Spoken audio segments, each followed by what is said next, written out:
natin para sa lagay ng ating panahon ngayong umaga po ng September 7, 2024 na kung saan sa ngayon po ay nasa southern part pa rin po ng China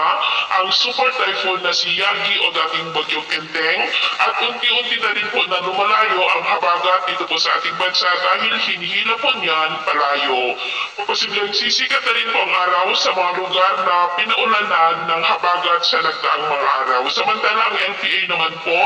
na nasa northeastern part ng ating bansa ay posibleng lalakas rin sa mga susunod na araw at bahagya nitong mahahatak ang habagat pero hindi naman po ito banta sa ating bansa. Ang LPA naman na nasa malayong silangan ng Mindanao ay posibleng lalakas rin yan by next week pero mababa naman ang tsansa nito na tatama dito po sa ating kalupaan maliban po sa hahatakin muli nito ang habagat pero posible po ang mga biglaang pagbabago. Kaya patuloy lamang po tayong mag-antabay sa mga susunod po na updates at ito nga ang pinapakita ng forecast model natin po ang ginagamit hanggang po sa susunod na 2 linggo. At sa lagay po ng ating panahon ngayong madaling araw ay maayos pong panahon sa malaking bahagi ng ating bansa pero may chance pa rin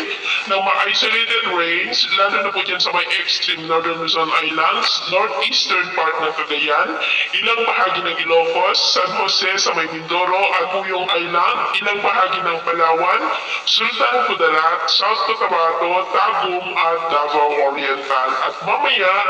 ay sisikat po ang araw sa malaking bahagi ng ating bansa, mainit at maalinsangan, pero may chance pa rin po ng maulap na kalangitan with isolated light to heavy rains, lalo na po dyan sa may Batanes, Babuyan Islands, at may mga isolated light rains rin sa ilang bahagi ng Palawan at southern part ng Davao del Sur at Mati. At mamayang hapon, maayos pa rin pong panahon sa malaking bahagi ng ating bansa maliban lamang sa mga tsansa ng maulap pa rin na kalangitan with isolated rains ilang bahagi. Kaya kung lalabas po tayo sa ating mga tahanan ay gawin lamang po natin lagi ang magdala ng kahit anong pananggalatin sa init ng araw